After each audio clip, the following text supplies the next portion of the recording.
बोली सिया बलरामचंद्र की जय हो।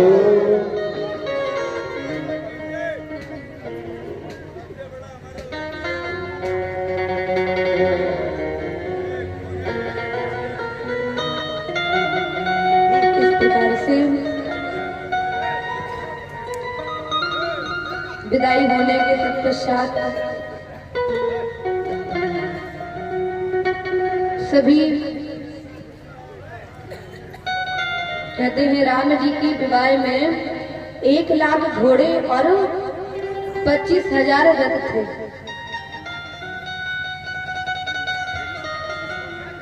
सभी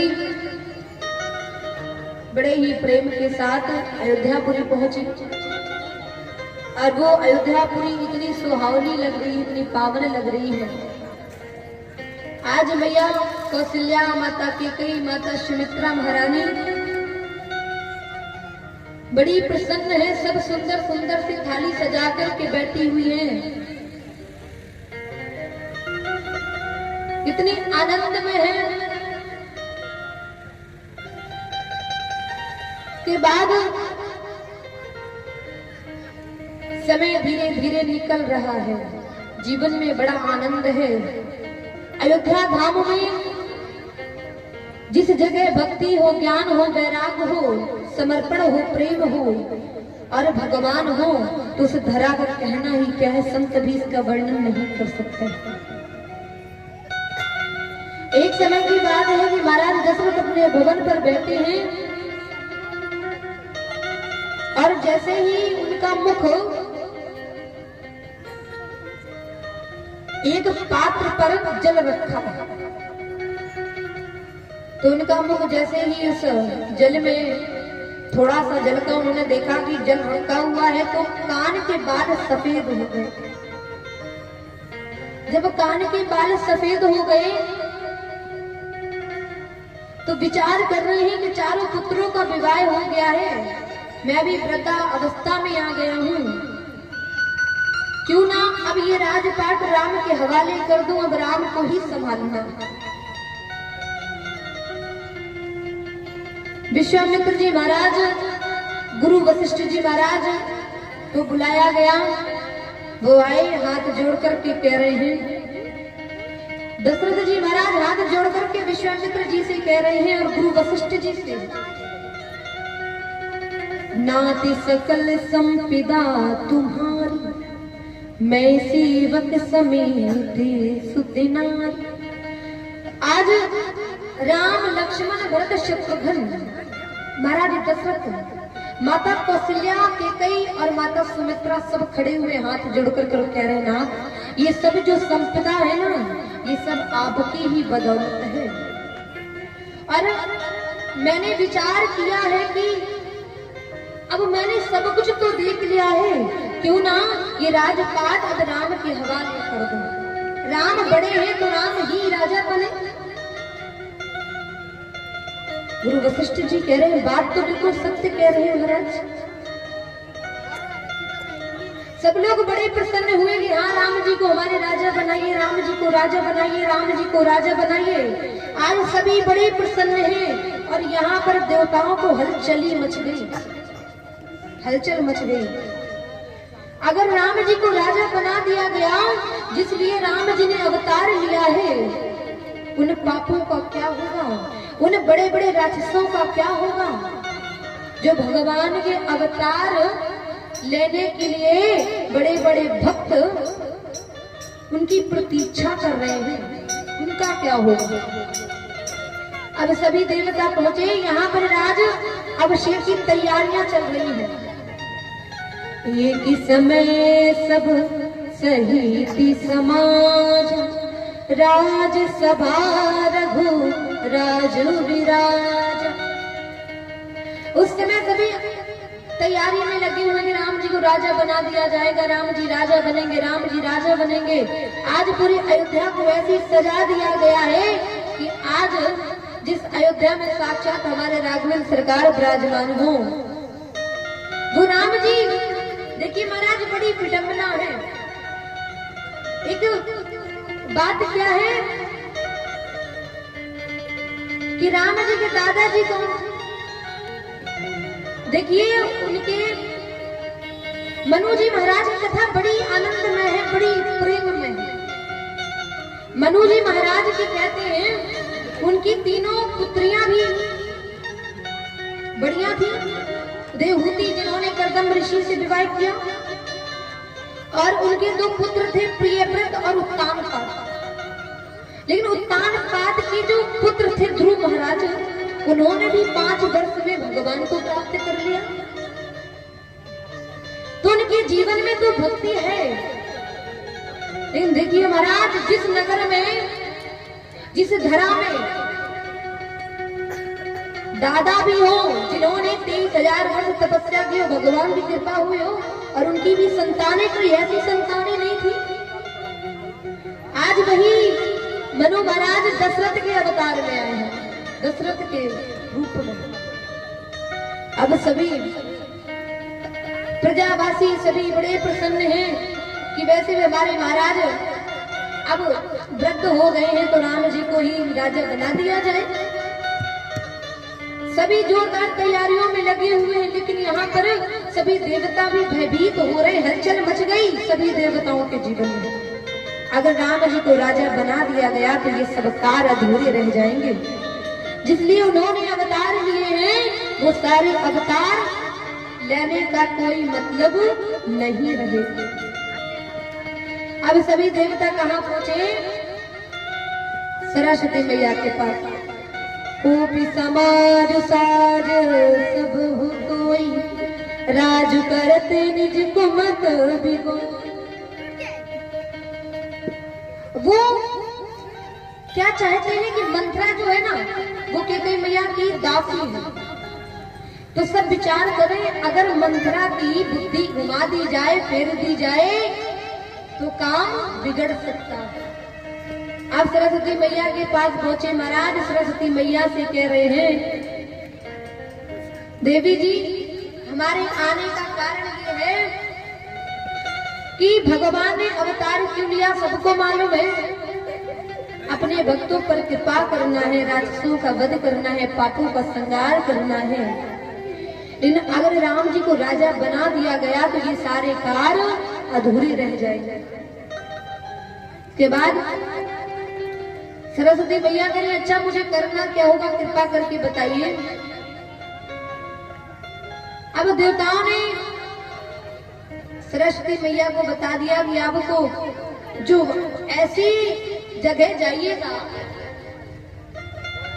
ऐसे प्राणी के, ऐसे व्यक्ति के जीवन में बैठिएगा जो ये कार्य कर सके, राम को राजा न बना सके। अब सरस्वती मैया ने देखा, जब सरस्वती मैया अयोध्या आई तो सबको देखा, सब बड़े प्रसन्न हैं। अब एक लोगों को देखा जिसका नाम है मंत्र। अब मैया समझ रही कि ये परम है। अब माता सरस्वती उनके बुद्धि में बैठ गई कंठ में, और जब बैठ गई अब दिमाग घूम गया। अब मंत्रा कहाँ पहुंची? माता कैकेयी के भवन में। और माता कैकेयी के भवन में जब पहुंची तो माता कैकेयी से कह रही है, अरे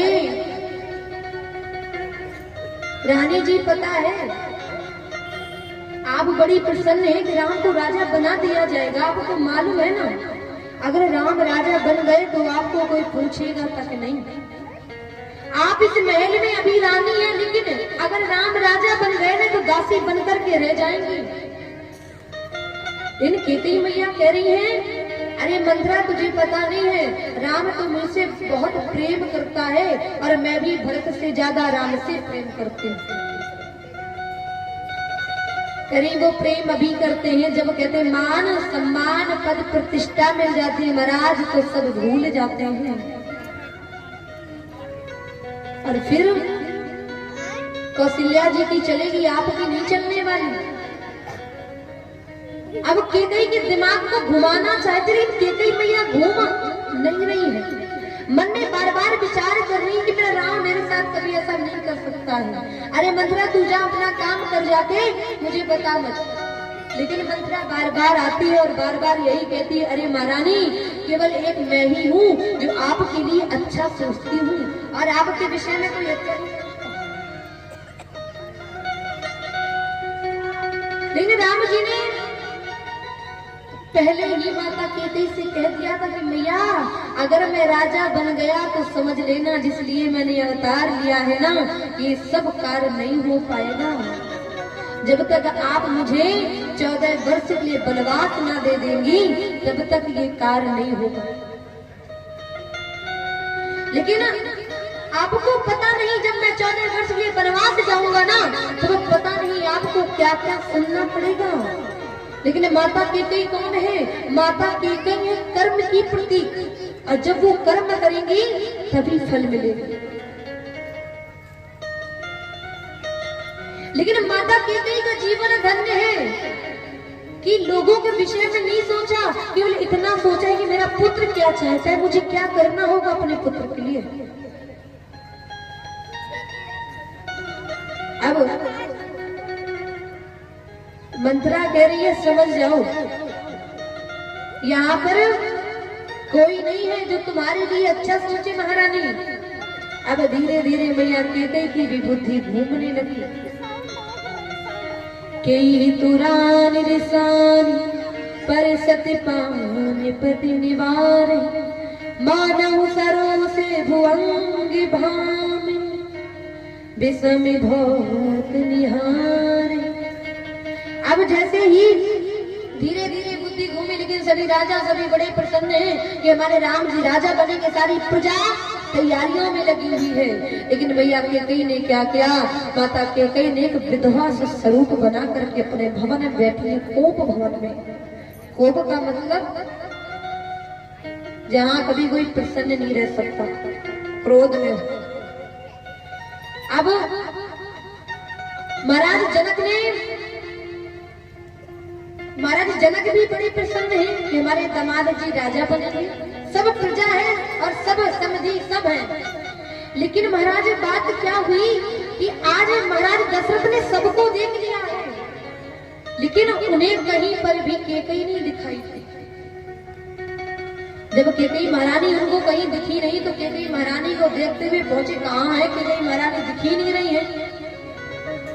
और जैसे ही माता केकई के भवन में पहुंचे, आज देखा कि महारानी केकई सारे आभूषण उतार करके बैठी हुई है, रिसानी बैठी हुई है। अब जैसे ही महारानी दशरथ ने देखा, कह रहे केकई महारानी ये बताओ यहाँ पर क्यों बैठी? पता है ना कि आज हमारे राम का राज अभिषेक होना है और सब कितने प्रसन्न हैं और तुम यहाँ पर बैठी हुई हो। लेकिन केकई कुछ कह नहीं रही है। जब केकई कुछ कह नहीं रही है तो महाराज दशरथ कह रहे बताओ तो सही बात क्या है? तुम्हें तो बड़ी प्रसन्न थी, अब क्या हो गया जो यहाँ पर बैठी हो? अब केकई कह रही है, अरे महाराज आपको पता है ना कि आपने मुझे 2 वरदान दिए थे, लेकिन मैंने क्या कहा था कि जब समय आएगा तब तो मैं आपसे मांग लूंगी। लेकिन महाराज दशरथ क्या करें? अरे ये बात है, बताओ तो मांगो, मैं तो सब कुछ देने के लिए तैयार हूँ, सब कुछ तुम्हारा, मांगो तो सही। अब केकई महारानी क्या कह रही है? मांगू मांगू पे कहूँ पिए, कबहू न देहू न ले। आज केकई महारानी क्या कह रही कि महाराज आप हमेशा तो कहते मांगो मांगो, लेकिन कभी देते लेते कुछ नहीं हो। दीन कहो वरदान तेऊ पावत संदेह। आपने 2 वरदान कहे थे देने के लिए, वो तक तो अभी तक दिए नहीं। लेकिन महाराज दशरथ क्या कह रहे हैं? महाराज दशरथ कह रहे हैं, अरे केकई मांगो तो मुझे क्या पता, जब तुमने क्या बोला था जब समय आएगा तब मैं मांग लूंगी।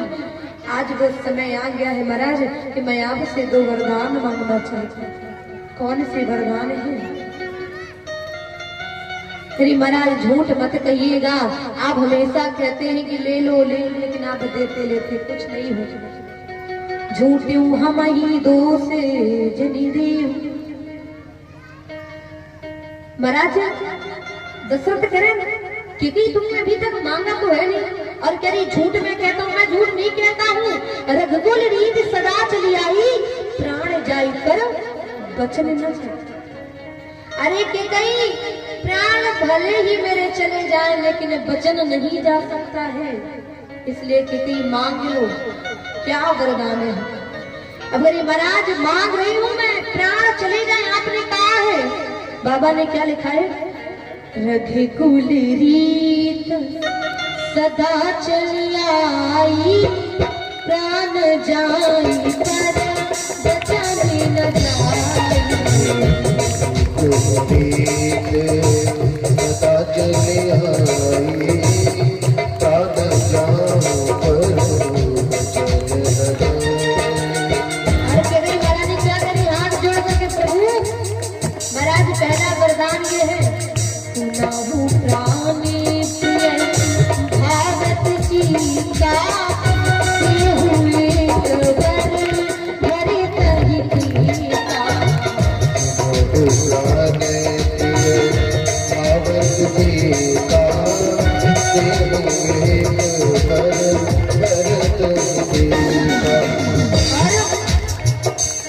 महाराज दशरथ को कुछ पता नहीं चला कि ये वरदान मांगा है भरत जी का टीका, लेकिन हाथ जोड़ करके दोबारा क्या कह रही है, नाथ दूसरा वरदान मेरा क्या है। जोड़ करके हाथ प्रार्थना करती हूँ, वंदन करती हूँ, अर्चना करती हूँ और पूजन करती हूँ। महाराज दूसरा वरदान मेरा ये है, मांगे पुत्र करी करी जोड़ी पूरे बहुनाथ मनोरथ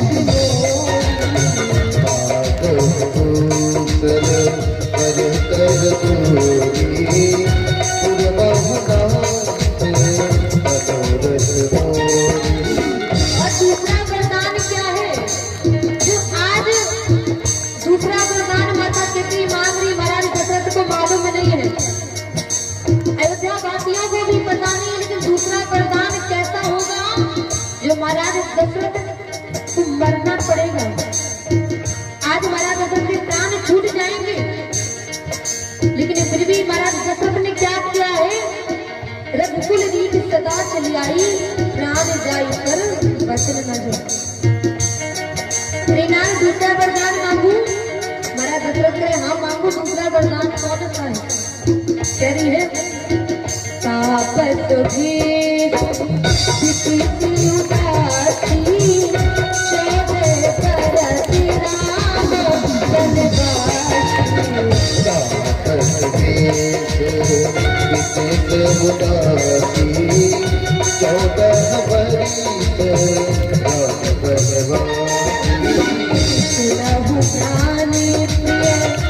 भारत की चाल हुए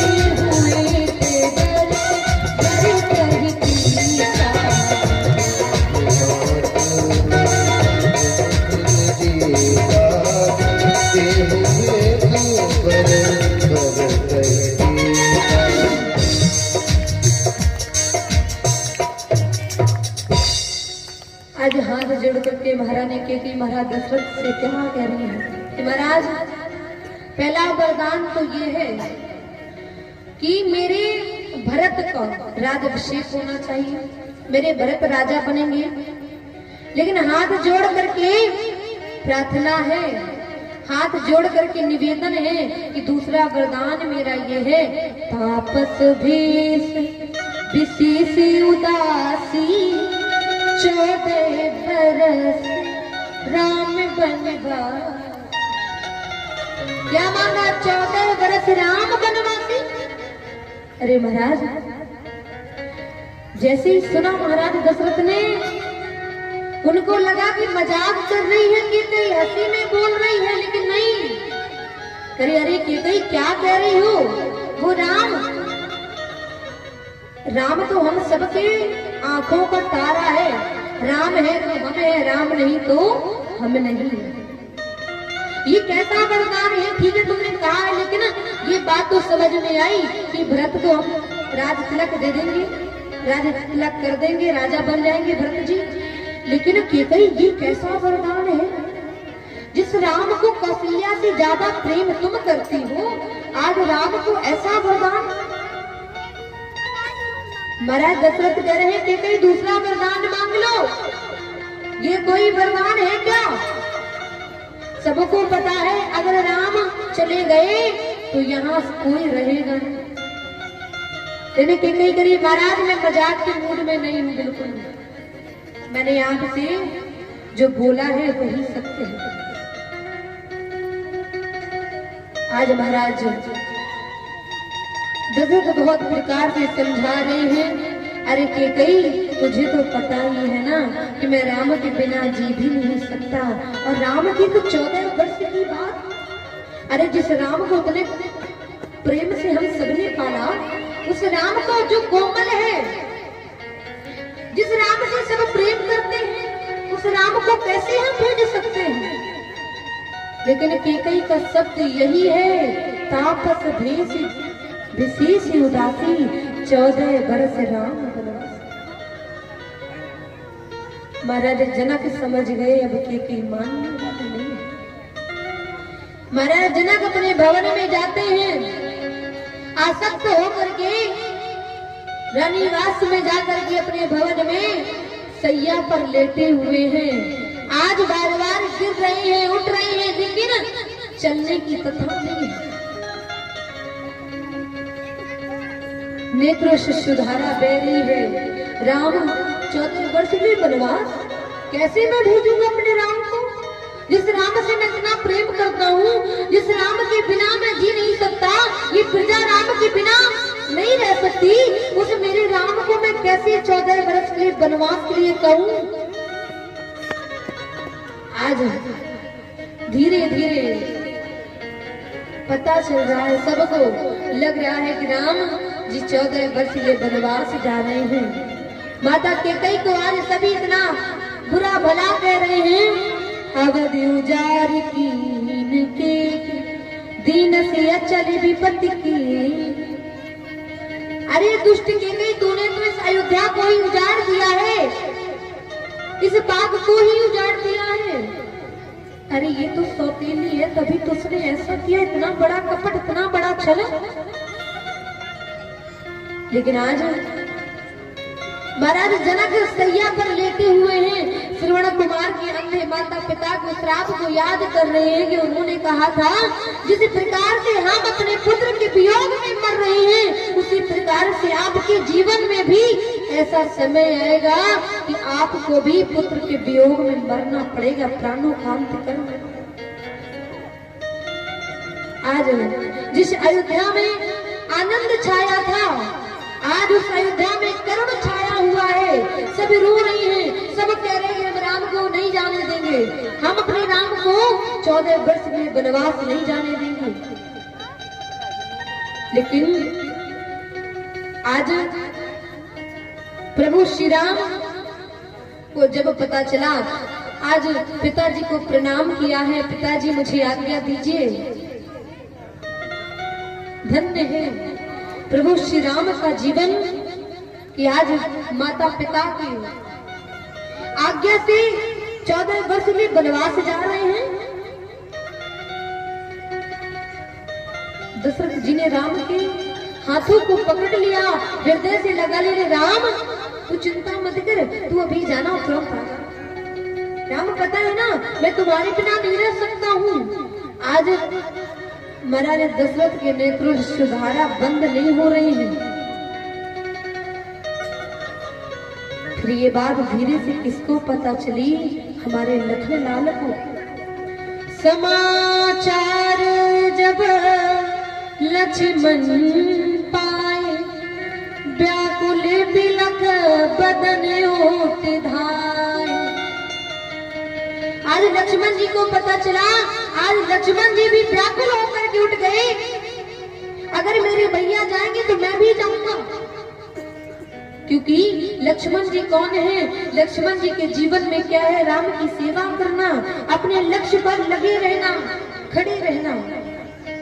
आज लक्ष्मण जी अपनी मैया की शरण में पहुंचे। मैया मुझे आज्ञा दो कि मैं भी अपने बड़े भैया के साथ 14 वर्ष तक उनके साथ में रहूं, उनकी सेवा करूं, उनकी देख रेख करूं। धन्य है माता सुमित्रा का जीवन कि आज मैया सुमित्रा ने कहा नहीं कि लखन तुम मत जाओ। कह रहे ठीक है लखन, तुम जाना चाहते हो तुम जाओ, लेकिन राम का कभी साथ मत छोड़ना। आज राम का साथ मत छोड़ना, जाना चाहते तो चले जाओ, लेकिन राम का साथ कभी मत छोड़ना। अब माता सीता को पता चला, माता सीता कौशल्या मैया के शरण में आई, हाथ जोड़कर कह रही मैया मुझे आज्ञा दीजिए कि मैं पति के संग में रहूं, उनकी सेवा करूं। आज वो समय आया है कि पति के जीवन में अगर दुख है तो पत्नी को भी साथ खड़ा रहना चाहिए।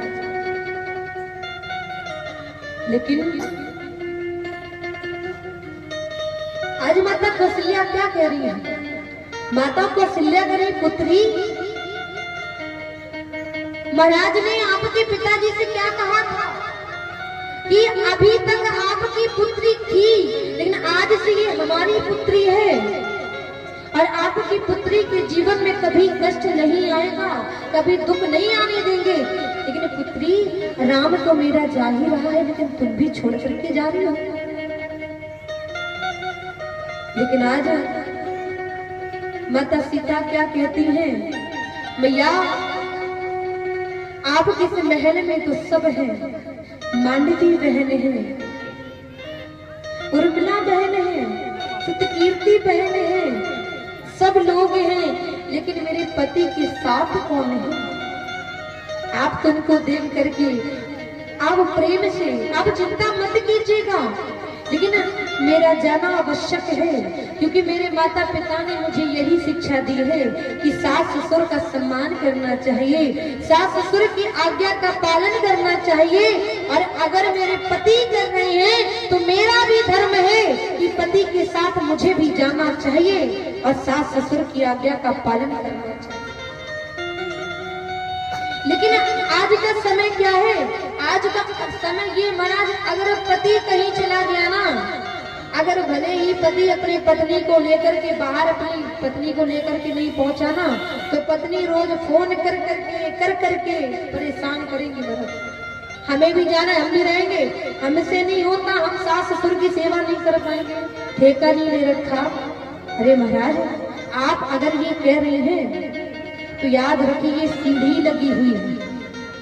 जिस प्रकार से आप अपने सास ससुर को तकलीफ दे रही हैं, उनको भोजन नहीं दे रही है ना, उसी प्रकार से आपका बच्चा भी आपको भोजन नहीं देगा। फिर किसी से मत कहिएगा, जैसा आप करेंगे वैसा भरेंगे। अरे महाराज, जैसे आप माता पिता, आपके माता पिता वो भी तो हमारे माता पिता हैं, लेकिन आज के समय में कोई सोचता नहीं है, सुनते सब हैं।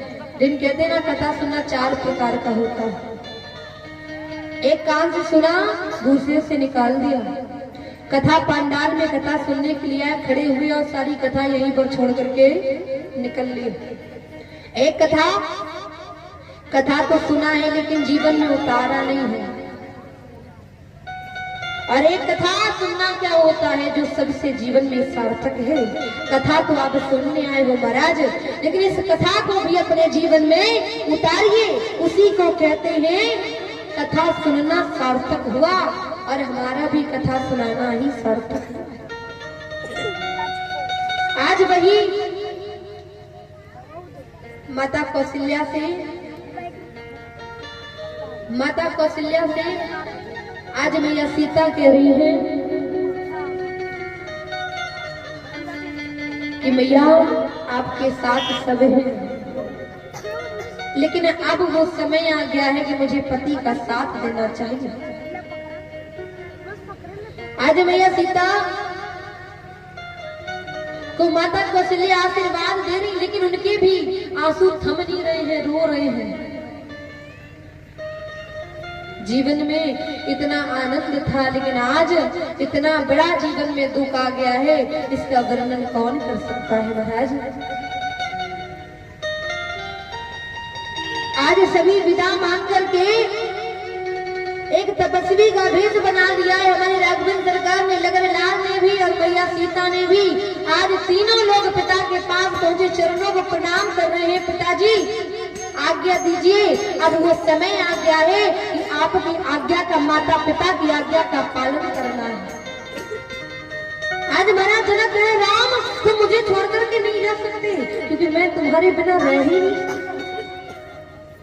आज राम जी कह रहे हैं, पिताजी मुझे अपने बस में मत कीजिए, मैं जा नहीं पाऊंगा। जिस कार्य के लिए मुझे जाना है वो कार्य अधूरा रह जाएगा, आज्ञा दीजिए। माता कौशल्या से कह रहे हैं, दशरथ जी कौशल्या मुझे कुछ दिखाई नहीं दे रहा है। लेकिन माता कौशल्या क्या कह रही है, महाराज आप राम राम कहिए ना, आप राम राम कहिए। और जैसे ही राम राम कहते हैं, नेत्रों से सुधारा बहती है। आज राम, माता सीता और हमारे लखन भैया विदा मांग करके जैसे ही बाहर आते हैं, मांगत विदा समय सकुचाई, जाई संग विधि कहीं की नाही, लोग बिकल मूर्छित नर नाहु, काहे करहु कछी सूझी न का।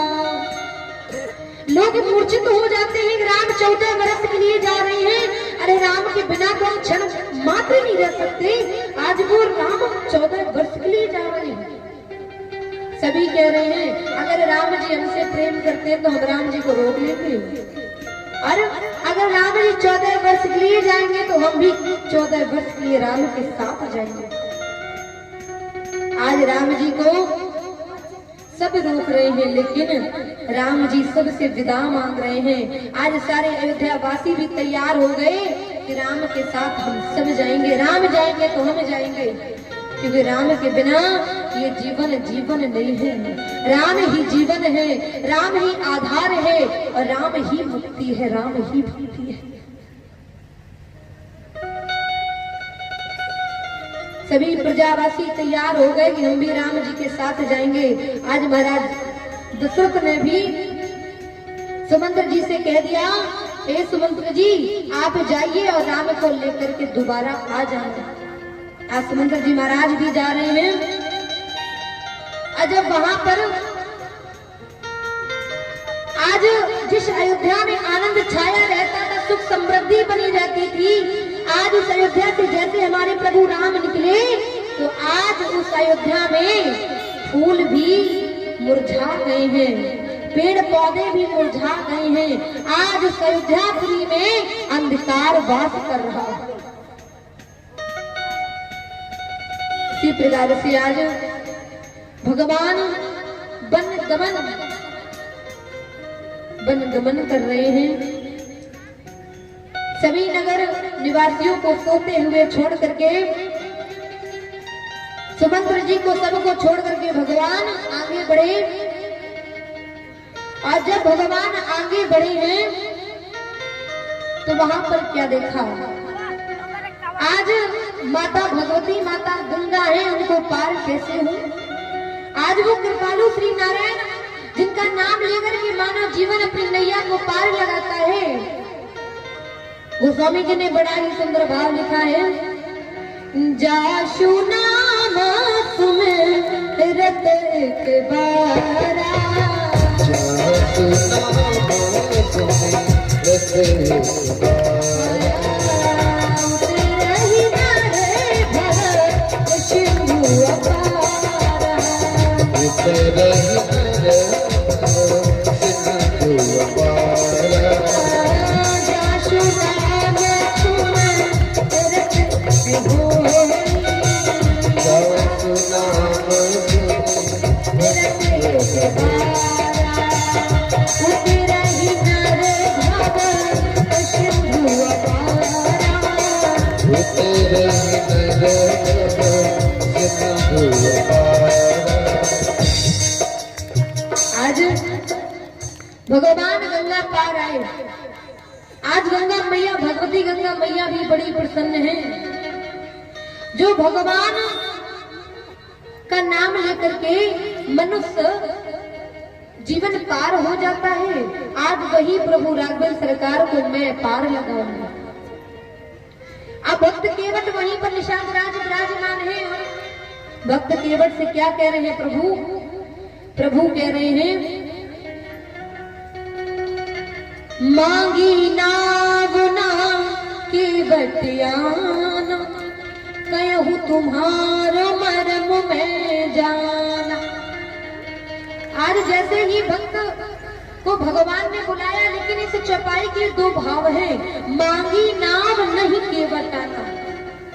एक तरफ तो भगवान केवट को बुला रहे हैं और दूसरी तरफ केवट को नहीं बुला रहे, नाव को मंगा रहे हैं। अब भक्त केवट आया, आज भक्त केवट कह रहे प्रभु मैं जानता हूँ आप नाव को बुलाकर के नाव का ही उद्धार करना चाहते हैं, मेरा नहीं। इन्हें प्रभु समझ जाइए, ऐसे कल्याण होने वाला नहीं है। आप नाव को मंगा करके नाव का ही उद्धार करना चाहते, बड़े चतुर हो। भगवान कह रहे अरे केवट भैया समय बहुत हो रहा है, कृपा करके बस आप मुझे गंगा पार लगा दीजिए। लेकिन भक्त केवट भी हठीला भक्त है। भक्त केवट क्या कहता है, प्रभु कब से आप लगा करके बैठा था, कब से आपकी मैं प्रतीक्षा कर रहा था। कहते हैं श्री रामचरितमानस में 3 ऐसे पात्र हैं जिन पर भगवान ने कृपा की। एक परीक्षा किसने ली, वैसे आप सभी कथा नियम से सुन गए हो तो आपको मालूम होगा।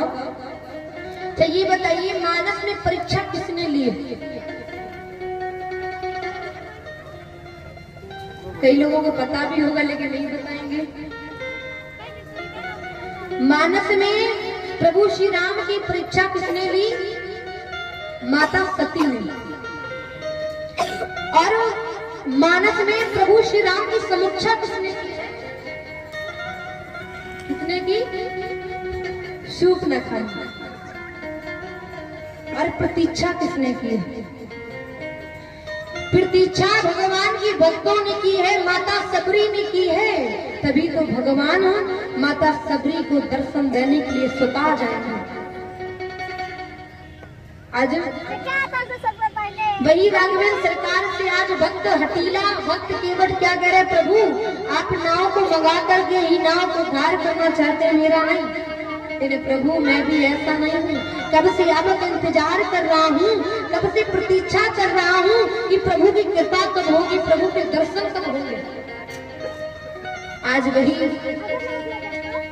भगवान से हटीला भक्त क्या कह रहा है, हर पल तुम्हारी याद आती रहे राघव आती रहे।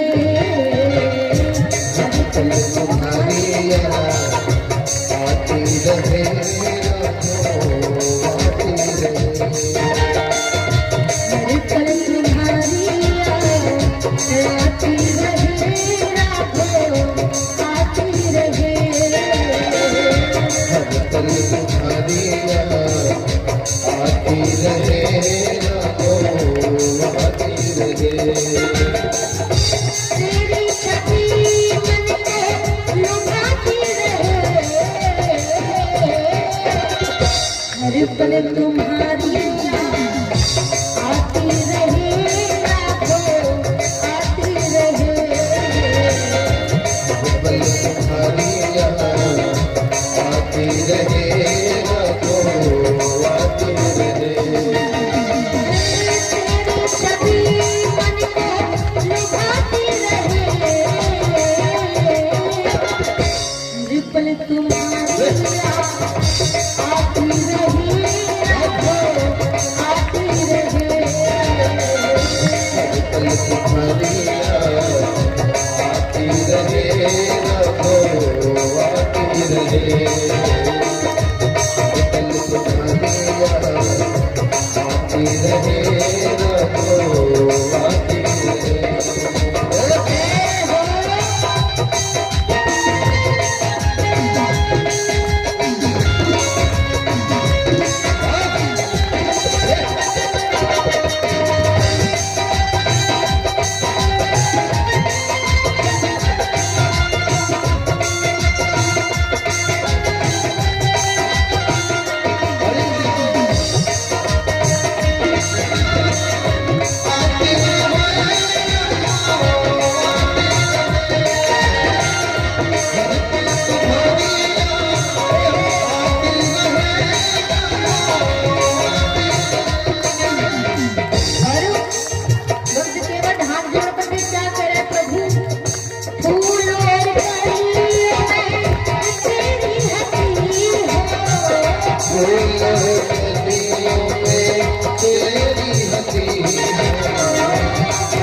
और बच गया दरन प्रभु हम भक्तों की चाहे यही है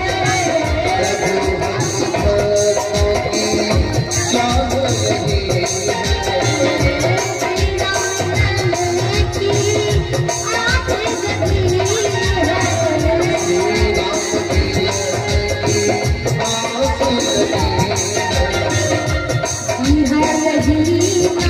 गुनगुनाती रहे प्रभु गुनगुनाती रहे